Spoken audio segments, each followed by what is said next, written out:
They live where we don't look, in the places we leave empty, in the moments we say, "Did you hear that?" They are the others who walked the world before us and never left. What if we're not alone? Here, right now, watched. If you too are here right now watching, check out Pantheon, our brand inspired by myths, legends and folklore. We ship worldwide and are rated excellent on Trustpilot. Link in the description.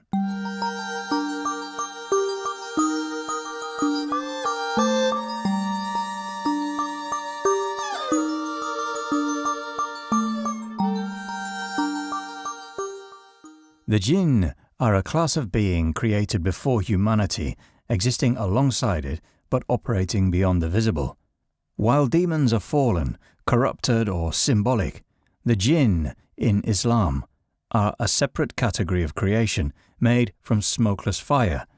They are our neighbours. Their world overlaps ours. According to the Quran, the Jinn were created before humans and, like us, are capable of faith, denial, obedience, rebellion, love, violence, thought.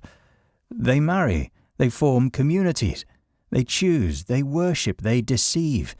In many ways, they mirror human society, but they remain hidden, their bodies imperceptible, their movement undetected.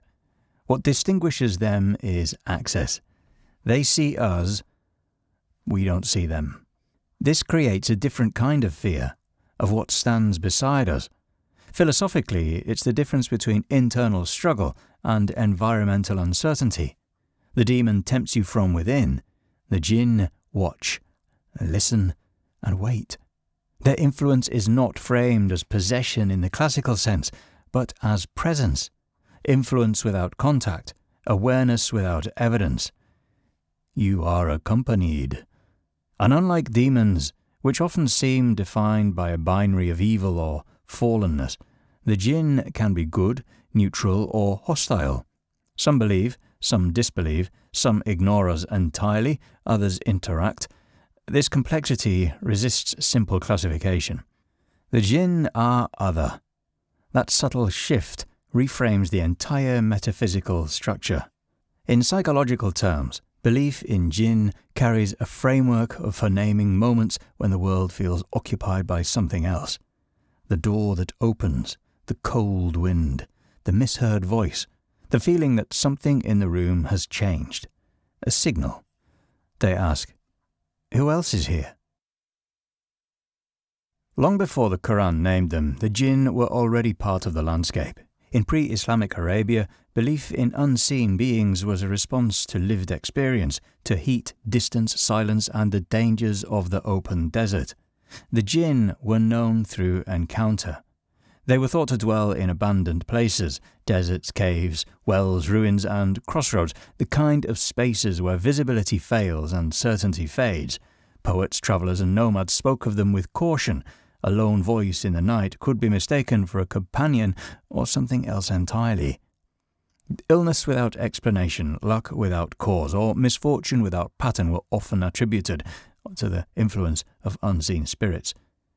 In tribal poetry, the Jinn appeared as a threat and inspiration. Poets would sometimes claim their verses were given by a companion spirit. Others blamed madness or possession on contact with the same. These beliefs were embodied in the worldview of a people whose survival depended on reading signs from an unpredictable landscape. What emerged was a cultural logic. Certain places were avoided, names weren't spoken aloud, fire rituals and charms were used to secure protection before entering unfamiliar terrain. It was negotiation, a practical response to a world who believed to be shared with forces both aware and responsive. In this earlier context, the Jinn were part of the environment, forces that could be angered, bargained with, or blamed. They could steal, teach, protect, or destroy according to their own inclinations. Similar beliefs can be found in cultures across the ancient world. What distinguishes the Arabian tradition is its focus on the emptiness of the land, vast open spaces where presence could be sensed but not verified. In such environments, belief in the Jinn was survival logic, a way to explain the unexplainable without assuming chaos. By the time Islam emerged, the Jinn were already part of the culture. What the Quran did was absorb them, clarify their nature, rename their role, and fold them into a larger order. But fear of the jinn, the caution, the sense of sharing a space with something unseen, that began in the sands. Islamic cosmology introduces a unique view of the universe, one built on three kinds of beings: humans, angels, and the jinn. Each one was created from a different substance: humans from clay, angels from light, jinn from smokeless fire. These materials define the nature of each being and the kind of role they play in the world. Angels are made of light, and they don't disobey. They're not designed to choose. They carry out what they're told flawlessly, endlessly. Their perfection comes from obedience, and their obedience is automatic. Light is the absence of rebellion. It sees, but it doesn't stray. But humans and jinn were made differently. Both were created with the capacity to choose, to follow or to turn away, to believe or to reject. That freedom comes with consequences and accountability. They're exposed. The universe becomes a test, and only those with free will are tested. The material they're made from reflects this. Humans from clay, slow, dense, grounded. We take time to act. We're shaped by experience. Clay absorbs. It hardens and softens. It breaks and reforms. It implies patience, process, the long arc of mortal development. The jinn, by contrast, are made from smokeless fire, a substance that is fast, unstable, hard to see, impossible to hold. It can warm or destroy. It moves without warning. That nature runs through them. They're volatile, reactive, and alive in a way that's entirely different from us. Fire doesn't follow a straight path. It dances. It escapes boundaries. It's powerful, but it doesn't linger. The idea of smokeless fire suggests a force that is invisible yet intense, presence without form, energy without mass. It's what allows the jinn to move unseen and act without leaving traces. The difference in composition becomes a difference in temperament. Clay is slow to anger, fire flares. Where humans are prone to doubt, hesitation, and reasoned restraint, jinn are faster, more impulsive, more emotionally charged. Their nature is restless. This creates a being that is free like us, but alien in how that freedom is felt and expressed. The Quran speaks to them directly. In several verses, they're addressed alongside humans, held to the same moral standard, subject to the same judgment. The most detailed account appears in Surah Al-Jinn, which describes a moment early in the Prophet's mission when a group of jinn overheard him reciting a part of the revelation. Some believed, some turned away. Their reaction, it's presented as expected. Like us, they were listeners, responders, participants. This reflects a core idea that the jinn, like us, are part of the audience of revelation. They live in communities. They have prophets.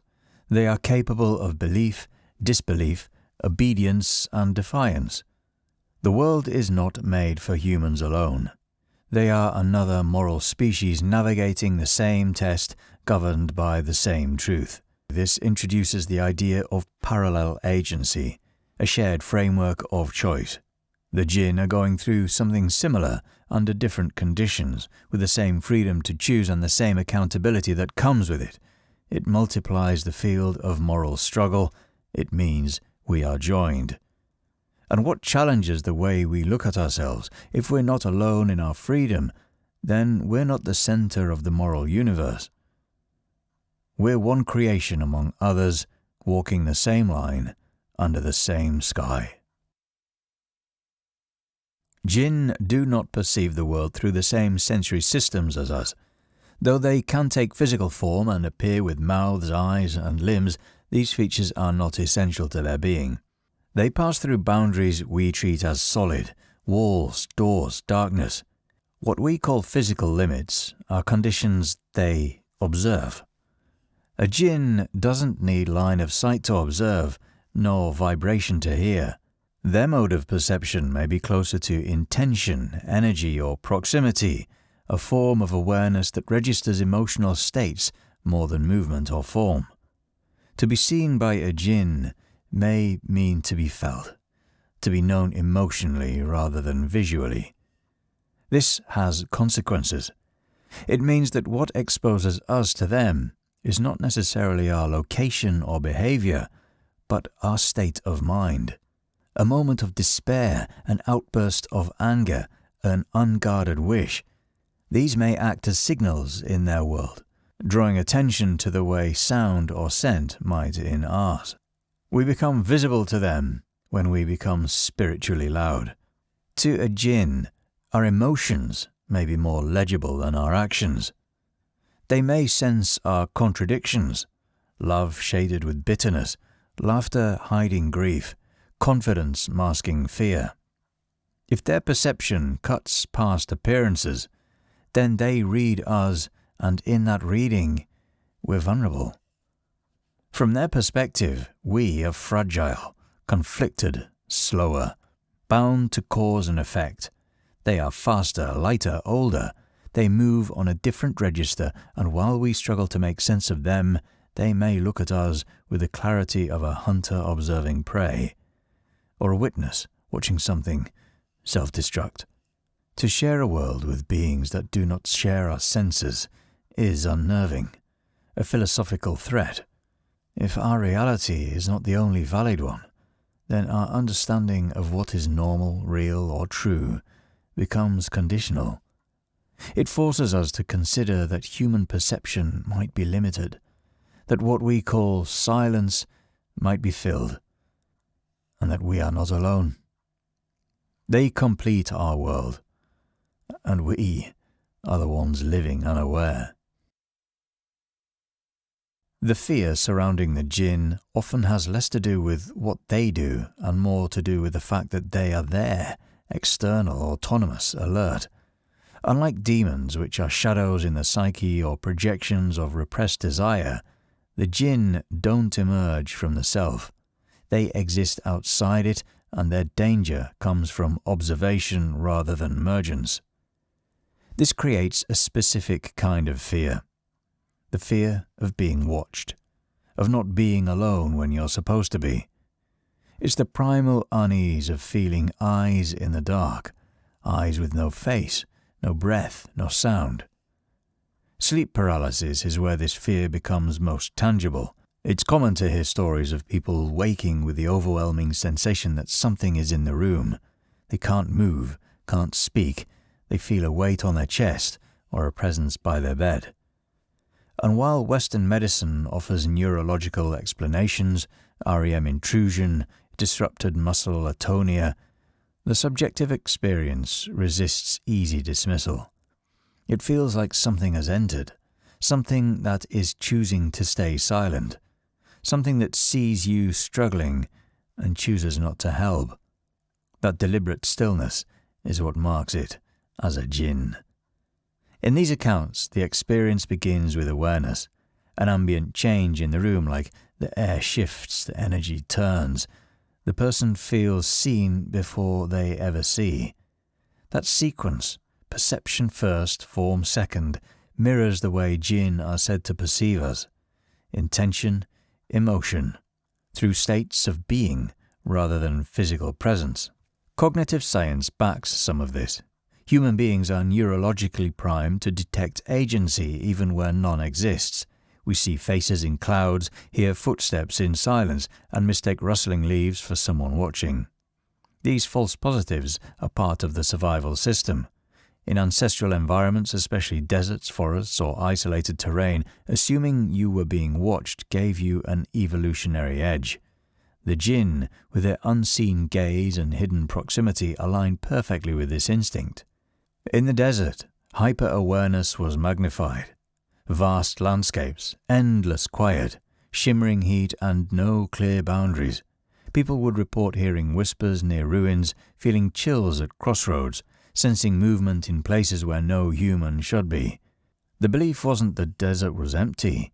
The belief was that the desert was shared and the jinn were the other ones sharing it.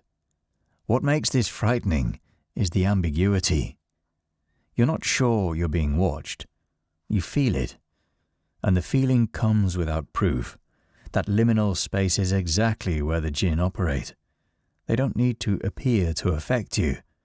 They don't need to act to be dangerous. All they need is presence. And when you think about it, that's the kind of fear that never leaves. It's psychological. It lives in the corner of the room, in the hallway you avoid, in the quietness between breaths. It makes you question whether your reality is truly yours.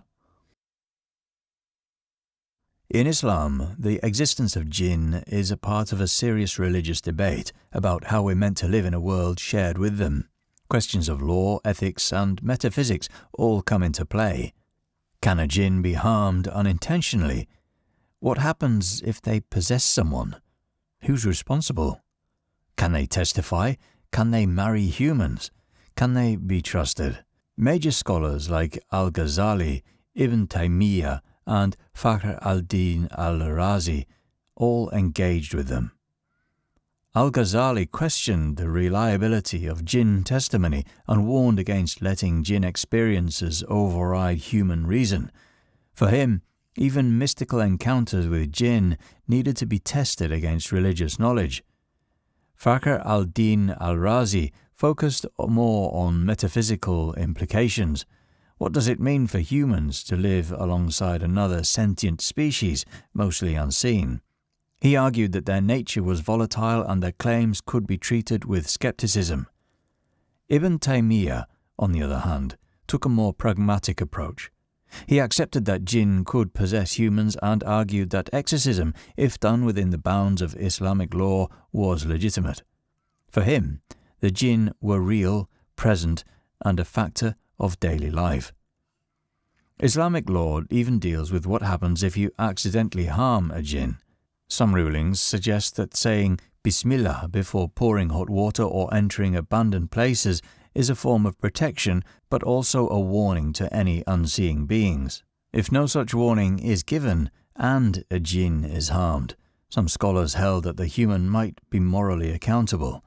This creates a legal framework for coexistence of shared space and responsibility. Sufi metaphysics takes this even further. In certain Sufi traditions, jinn are agents of illusion.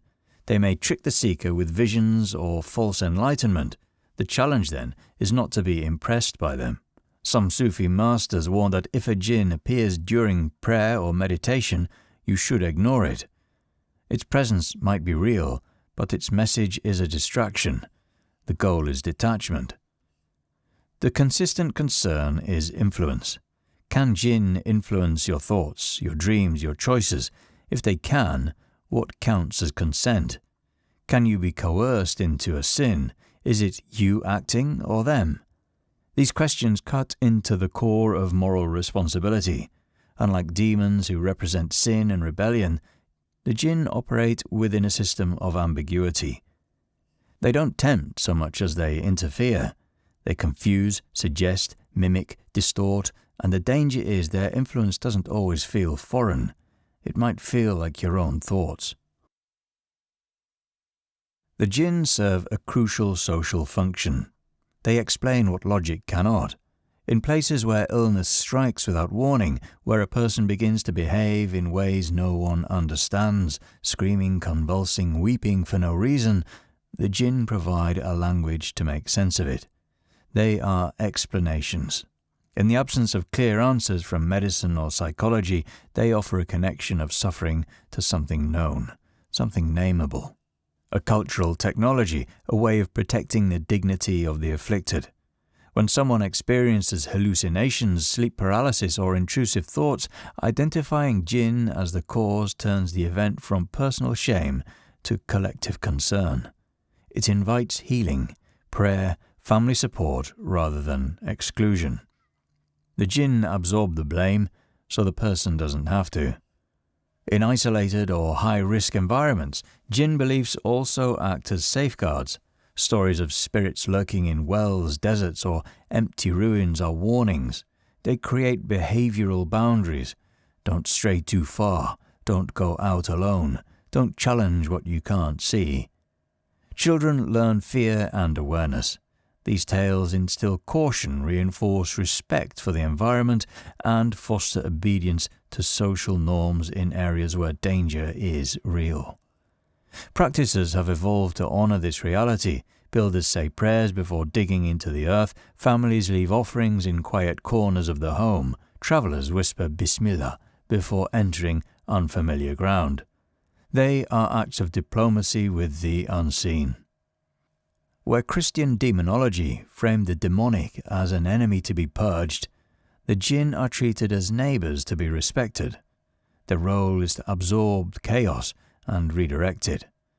They exist at the intersection of fear and custom, allowing communities to manage anxiety without tearing themselves apart. The jinn become cultural pressure valves. They hold the weight of uncertainty so it doesn't collapse the social order.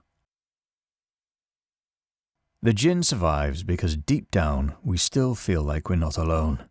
Demons became metaphors for guilt and desire. We folded them into the mind. But the jinn never lived inside us. They stayed out there, in the shadows, watching.